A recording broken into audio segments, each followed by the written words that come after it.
It's Friday, January 6th. It's not just a date on the calendar. We start here. 2 years after the U.S. Capitol attack and still healing. It broke me. It broke me. The hero Capitol cop and the lasting human impact of the riots on police. And the president's new plan for migrants at the border. Do not just show up at the border. Will it crack down on some and a pathway for others slow the flow?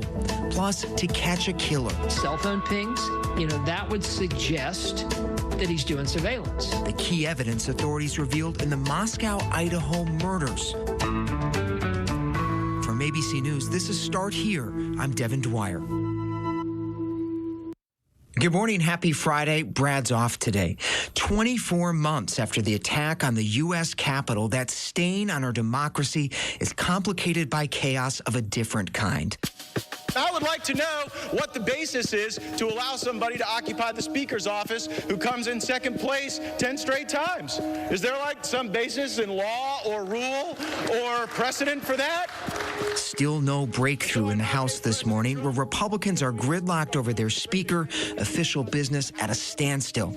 But in that chamber, the same one that rioters rampaged through, the harm inflicted on those who lived through that day hangs heavy. We need an area for the House members. They're all walking over now through the tunnel. 5 responding Capitol police officers have since lost their lives. Dozens more officers, staff, and lawmakers say they're still scarred. We need to help the doors of the Capitol. I was being crushed. I literally could not look at him. I thought to myself that I wouldn't make it out of there alive. Going to work at the Capitol every day, a constant reminder of, what happened. We now know what happened in better detail than ever. 800 pages from the January 6th committee lays it all out. Congress has taken steps to close legal loopholes that helped inspire the insurrection. More than $2.7 million of physical damage has been repaired. But today, it's those still raw emotional and psychological wounds that are front and center.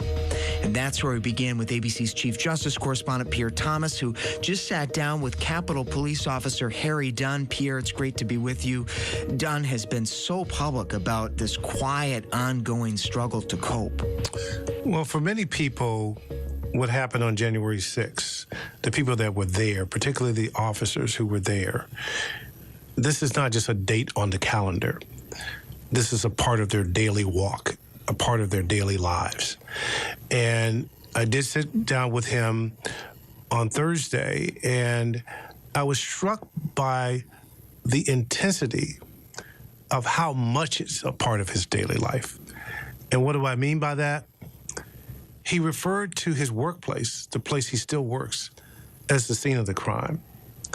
And he talks about post-traumatic stress syndrome.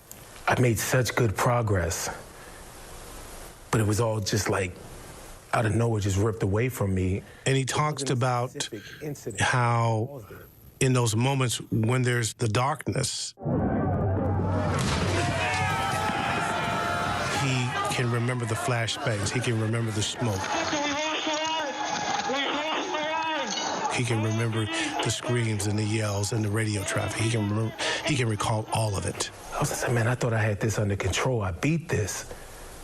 But nah, it literally just came out of nowhere, and it broke me, it broke me. And here he is, he's a 6'7", 6'8" mountain of a man. And he's talking about being vulnerable, and he's talking about needing help. Did you get a sense of how widespread this impact has been among his peers who were there that day? I mean, he's not a man on an island. He's not. I mean, he is careful not to speak for all of his colleagues, but I think it's fair to say he can see in the faces of his colleagues that they're all, or many of them are dealing with the same kinds of issues that he's dealing with.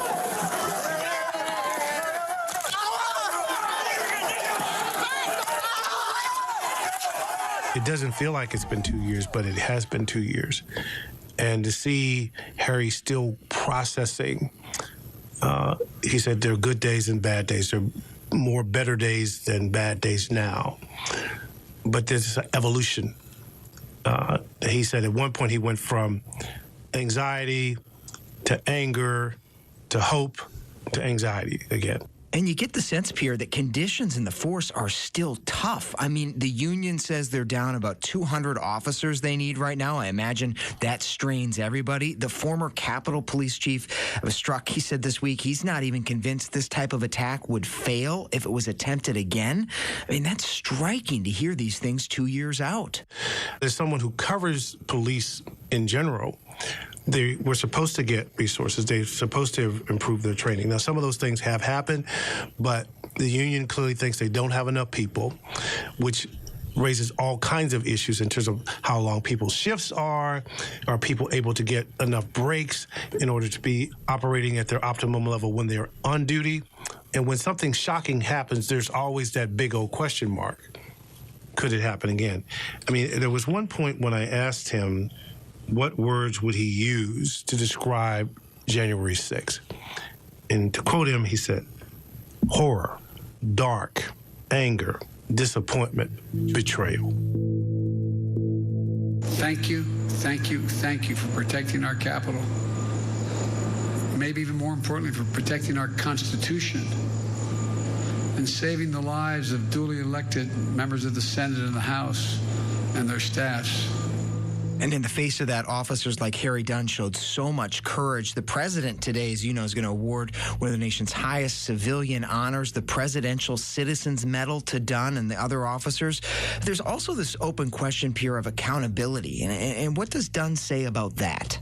He is pretty blunt about the issue of accountability. Former President Trump, in your mind, how responsible is he?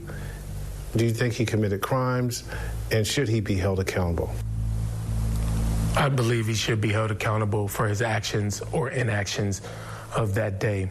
He says that he believes in accountability. He's anxious about accountability because he wants everyone who played a role in the violence and what he called terrorism that was inflicted upon the heart of our democracy. There were criminal things that the former president has done, and I don't see how you could not hold him accountable for that day.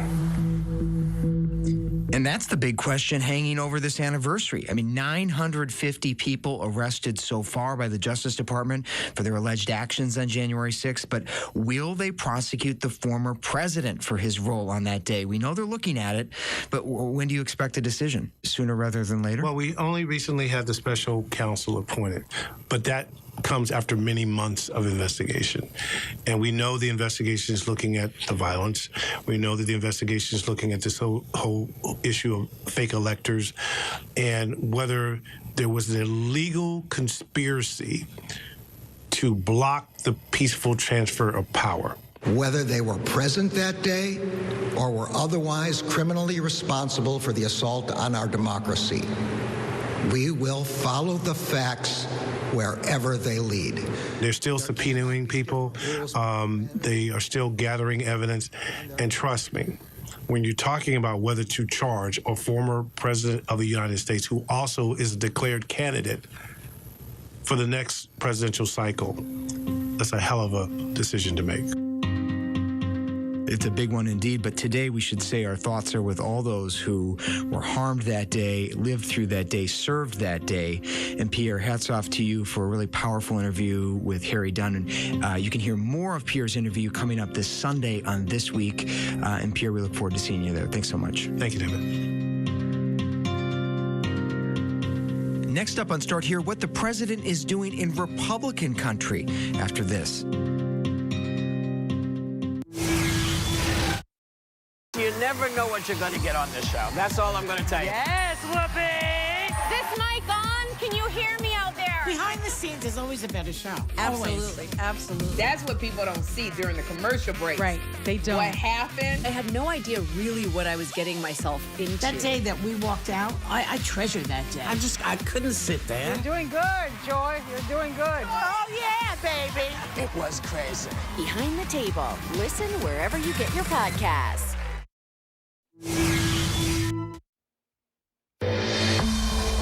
President Biden has been in office for more than 700 days, but Sunday will mark his first visit to the U.S. border since being elected. And I will visit the border myself this Sunday in El Paso to assess border enforcement operations. The announcement of his trip to El Paso, Texas comes as record numbers. Thousands of migrants a day have been flooding the border for months. I've been coming to this exact spot in Ciudad Juarez for years now, covering migration.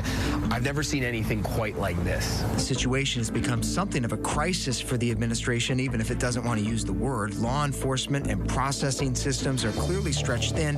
Humanitarian programs are overwhelmed. I don't know of a larger crisis in our country right now, and this is a crisis caused by the Biden administration. And after months of mounting pressure, the president on Thursday announced a new plan. Today, my administration is taking several steps to stiffen enforcement for those who try to come without a legal right to stay, and to put in place a faster process, I emphasize a faster process, to decide a claim of asylum. ABC senior White House correspondent Mary Bruce was there. She'll be traveling with the president to Mexico City next week. Mary, it sounds like this plan is part crackdown, but also part pathway. Yeah, it's a little bit of both. Let's start with the crackdown side of this, right? The president is making it very clear to people seeking asylum from Cuba, Nicaragua, Haiti, and Venezuela who attempt to cross the border illegally, do not show up at the border. Those are his words. Do not just show up at the border.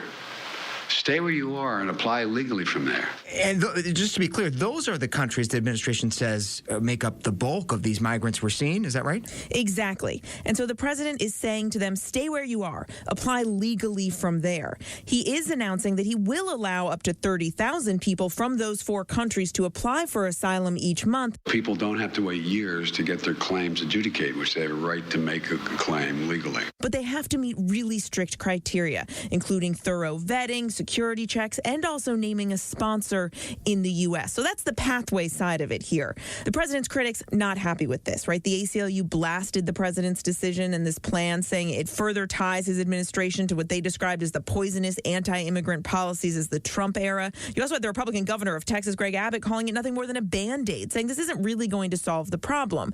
And the president agrees this is not a long-term solution, but it is something to at least try and deal with the situation that we're currently facing. Yeah, and Congress has clearly dropped the ball on addressing this issue for some time, too. But the big question, Mary, I guess, is will this make any difference? I mean, in one sense, it seems like on the legal side of things, they're trying to redirect these people away from smuggling operations who funnel them to the border and trying to get them to, did I read correctly, an app in which they'll apply for asylum? Yeah, they're trying to find a safer way, right, to get these migrants, these people who are desperately seeking help, fleeing violence, fleeing poverty, trying to simply get a better life. But they recognize that they do also have to turn a lot of people away if they're not going through this process, not going through this new app that they have put out there to help people, they say, to easily go through the process of seeking asylum. Yo tengo fe que sí pueda pasar. She has faith that she'll be able to get in. Pero si no puedes entrar, ¿qué vas a hacer? She doesn't know what she'll do if they don't let her back in. Will this make a huge lasting impact? Probably not, because ultimately it comes down to Congress. And that is where the president, is more than happy to point a finger across the aisle, because he says, look, from day one, he has argued for the need for more comprehensive immigration reform. And Republicans, while they are quick to criticize him, this administration, this president points out they have done nothing in terms of legislation to try and solve this problem. And they don't have any legislative plans on the table either. And we should emphasize the human impact of this issue on the border on both sides. It's really gut-wrenching. It's gut-wrenching to watch. But this is also fascinating politically, Mary. And I wanted to just ask you about the politics here, because this is fascinating to see this president who's largely avoided talking about immigration and the border. He dispatched the vice president to handle that for the large part of his term so far. Now he's heading deep into Texas, engaging with Republicans. In fact, this week he was also out with Mitch McConnell in Kentucky. It's the government working together to solve a major problem at a time when the country needs to see examples like this of coming together and getting an outcome. What do you make of this? Does it have anything to do perhaps with that big decision on whether to run for re-election? What do you see? Perhaps. Yeah, the timing of this is very interesting, right? The president has been facing a huge amount of political pressure over the issue of immigration. He's also constantly getting skewered by Republicans for not having visited the border. So the president is now saying, okay, he's going to go down, he's going to visit the border on his way to Mexico City for this summit with the leaders of Mexico and Canada. And the president knows that immigration, if and when he decides to run for president, which he has said he intends to do to run for re-election, that immigration is going to be a huge issue for his Republican challengers. They're going to want to skewer him over this issue. And so the president is trying to get ahead of that. Everything certainly looks like the president is beginning to lay the groundwork for that re-election bid, which we aren't sure when he's going to announce, but certainly all signs continue to point to the fact that he will. A fascinating pivot on policy. Could it be an indicator? Who knows? But Mary Bruce, we know you'll stay on it. Really appreciate you breaking it down for us, Mary Bruce. Thanks so much. Thanks, Devin. I mean, who can do something like this? You know, it's hard to think that you're looking at somebody who could even be possible. The search for understanding after that horrific quadruple murder in Moscow, Idaho, is far from over. But for the first time, we're getting a detailed look at why police think they have the right suspect behind the stabbings of those 4 college students. We believe we have our guy, the one that committed these murders. An explosive 18-page affidavit released Thursday lays out the evidence authorities say links 28-year-old Brian Coburger to the crime. Count 2 alleges that you committed the felony offense of murder in the first degree. The maximum penalty for that offense, if you plead guilty or are found guilty, is death and/or imprisonment for life. Do you understand? Yes. He was arrested in Pennsylvania this week and extradited back to Idaho as prosecutors now build their case against him, even as he maintains his innocence. ABC News contributor and former FBI agent Brad Garrett has been looking through the documents. He's closely following this case. Brad, just give me your headline. What allegations stand out to you the most? Well, they found his DNA at the scene. And I'll tell you, Devin, that doesn't surprise me. I mean, I've worked a number of stabbing cases, and the problem is, obviously, it's a very messy way to kill somebody without getting graphic here. And so the odds are that you cut yourself or you leave your DNA in some form or fashion at one of these scenes, in particular, when you've now taken on 4 people at one residence. It's reasonable that the cops and the crime scene techs would find something. And Brad, how accurate and reliable are these tests these days, DNA tests? Well, they're really very accurate, and they've said they got DNA, off of the knife sheath, the hook for it. So. Is that probably good? It probably is good. Police later linking that DNA to Coburger by collecting his father's DNA from trash outside the family home and linking it to their sample from the crime scene. The knife was obviously found at the scene. That's powerful. To find the knife and the sheath literally next to one of the victims is pretty hard to get out of if you're the bad guy. And it's not just DNA, right? The affidavit says they have pings from Coburger's cell phone that basically put him at the victim's house 12 times before the murders. Yeah, the focus on cell phone pings, that would suggest that he's doing surveillance. He's seeing who comes and goes from the house, what times do they come and go, probably noticed there was parties going on in there, whatever it might be. And so, that obviously is very good evidence showing interest of him, of that house, and probably of the people in the house. And we should also note, Brad, right, that the affidavit doesn't give any indication Coburger had previous ties or relationships with the victims. Right. And in cases where you have killers who were motivated by killing, that tends to be the case. And we're also learning for the first time there may have been someone who saw the suspect that night. A roommate of one of the victims, according to the affidavit, had been awoken, saw a masked man in black leaving the house. Right. Is that significant given, the murky detail about the identity of the person? Well, to a certain extent. They can't ID him. He had on, I think it was described, all black clothing and had a mask of some sort on, and had bushy eyebrows. Coburger does have bushy eyebrows, but that doesn't, on its face, mean anything. But is it somebody that fits the general description of him? The answer is yes.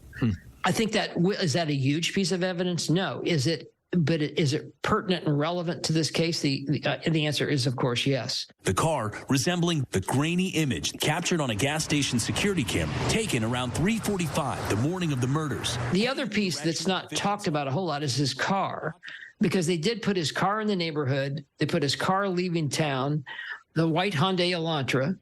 Another thing about the car is that about 5 or 6 days after the murders, he changed the license plates from Pennsylvania to Washington. Is that something you would maybe normally do? Well, maybe, may not. It's not against the law, but it's all of these things that go together, particularly with the DNA and the cell phone pings, that really sort of drive you to, this is a guy that, you know, there's more than sufficient probable cause to charge it. And we should say the police are pretty confident this is their guy, but he is innocent until proven guilty. And Coburger, through his attorney this week, said he's eager to be exonerated. Those were his words. Right. So it sounds like he's ready to fight this. Well, and he may well. I mean, I will tell you that people, you know, if in fact he is the right guy, and if in fact he sort of fits, you know, this general profile that this is a psychologically driven crime, those people, and I'm generalizing here, are extremely egotistical. And so the idea that he could beat the system and go after the system is not surprising. One of the things, Brad, that's fascinated me most about the suspect, Brian Coburger, is his academic pedigree. I mean, this is someone who doesn't appear to be a dummy. He was in a graduate program at the University of Washington. He was studying criminology, a PhD in criminology. That's a degree you have. I mean, how does that factor into your thinking about him? I mean, does that tell you anything? Yes, it tells me that he has an interest and fascination in crime, criminal behavior, crime scenes. Well, I do too, because that's what I do day in and day out. However, I never think about harming somebody or think about that I can take this skill set and become a better criminal. The information and the skills that he was learning in criminology and criminal justice, you know, gave him a better awareness of how cops investigate. But more importantly, Devin, it gave him more insight into the mind of killers. And some would maybe even argue, and then perhaps they will at some point, that he's going inside his own mind, that his mind was in this arena, it's in this reality. And people like that. They have a fascination and a compulsion to go kill somebody. And so does he fit that? We just don't know. We do know Coburger will be back in court January 12th for the next hearing in this case, but of course the investigation continues. Brad Garrett, thanks so much for your analysis and expertise. You're welcome. Take care. Okay, we're going to take one more quick break, but when we come back, my trip to the headquarters of The Onion. One Last Thing is next.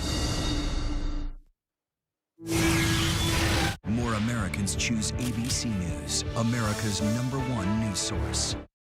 This is ABC News Live. The crush of families here in Poland. At refugee centers in Putin's Russia. On the ground in Ukraine, close to the front line. Here at the White House. Destructive Cat 4 storm. Here along I-5. Boston is in the bullseye. Let's go. ABC News Live, America's #1 streaming news. Anytime, anywhere. Streaming 24/7, straight to you for free. Thank you for making ABC News Live America's #1 streaming news. From America's #1 news comes the all-new ABC News app. Breaking news, incredible video, faster, smarter, and customizable to your interests. If you love being in the know, you're gonna love this. Experience the all-new ABC News app. Download it now.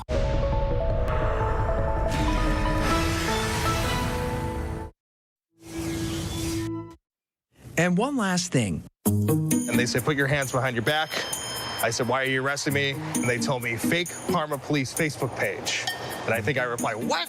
If you're a fan of parody, that age-old form of comedy, then the case of Anthony Novak of Parma, Ohio, is worth a close eye this year. Is there any chance that a reasonable person could have perceived this as a real page? No, I pretty much just tried to make my friends on Facebook laugh. I didn't think it was going to go past that.